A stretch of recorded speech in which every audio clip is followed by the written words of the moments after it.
Hello there, and welcome to my channel, Novice Modelling in a Midlife Crisis. My name's Andy, and I'm just going to do you a quick little what's in the box kit review of this vintage snap and glue precision AIRFIX model kit that I picked up off, I think this came off eBay for probably no more than £10. So yeah, let's have a little look at this thing. I'm actually intending to build this one later on, and it does actually come from my expanding collection of 33, now more like 40 Spitfires. My actual intention for these is actually just to get myself some modelling practice, and I'm hoping to build around about 10 airframes up before I ever go at doing some painting. So join me in a couple of weeks and watch me make a mess of these, more a mess of these by painting them than I tend to do by actually constructing them. So here we go. I've got to be careful not to spill all the pieces out because I did actually unbag this before. So here we go, here's all the bits. And we've got a couple of screws and some wings and other odds and sods. Right, okay.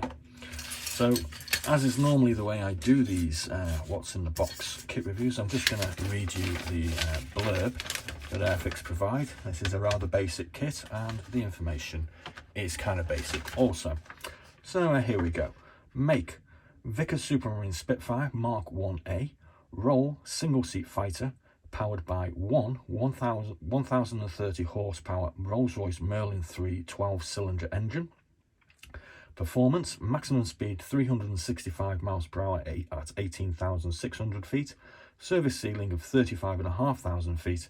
Rate of climb 2,175 feet a minute.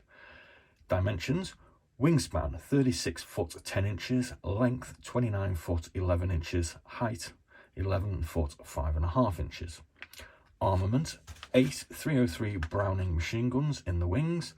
And here we have remarks. Designed by R.J. Mitchell, the prototype Spitfire made its first flight on 5th of March 1936 and entered RAF service in July 1938.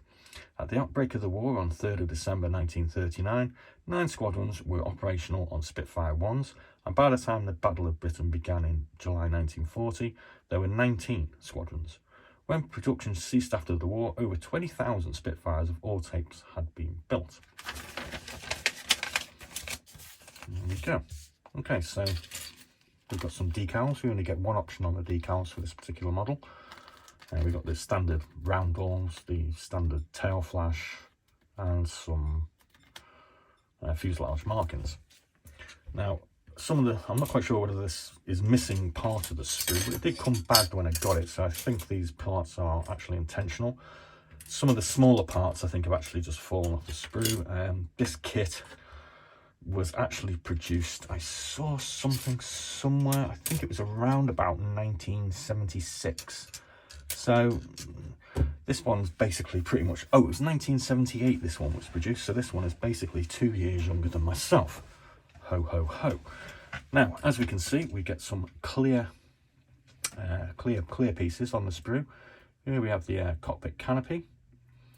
Just the one piece. I think, yeah, this was probably attached to this, which is a nice little clear stand that I can mount my model on if I choose. I mean, these are a bit hit and miss. Some people provide these, some people don't. It would have been nice if everyone could have provided them in the same design, I suppose. Okay, now considering we're looking at a rather old kit, we're not going to expect anything amazing. This one's got panel lines, but unlike more modern kits, the panel lines are not indented into the actual mould itself, and they are actually raised, which doesn't really give the same effect, I suppose, as later production models. We've got the base of the wings here. Again, the panel lines are raised, but this is an old kit, so I suppose that's perfectly acceptable for the time this came. And we've got a couple of loose wing bits here, which again, you've got raised panel lines. The flaps are actually included or part of the actual wing section. And there's a little bit of detail there where you can actually see where they actually attach and the hinges that they're actually on. Hooray! We have a pilot. Now, I kind of annoyed by a lot of modern models, and that they don't actually give you a pilot to put in your aeroplane. I mean, let's face it, some people like to actually display these ceiling mounted, and the fact that model manufacturers can't be bothered putting a pilot in kind of seems a little bit cheap to me. Do you feel that way? I know I do. Here we have the propeller. We've got a couple of wheels. They're really smooth with no bother to grip on them, and we've got the parts of the tail assembly. Doesn't really appear to be any detail whatsoever regarding the interior of the cockpit, apart from we've got a little pilot seat here, which obviously pops in there somewhere.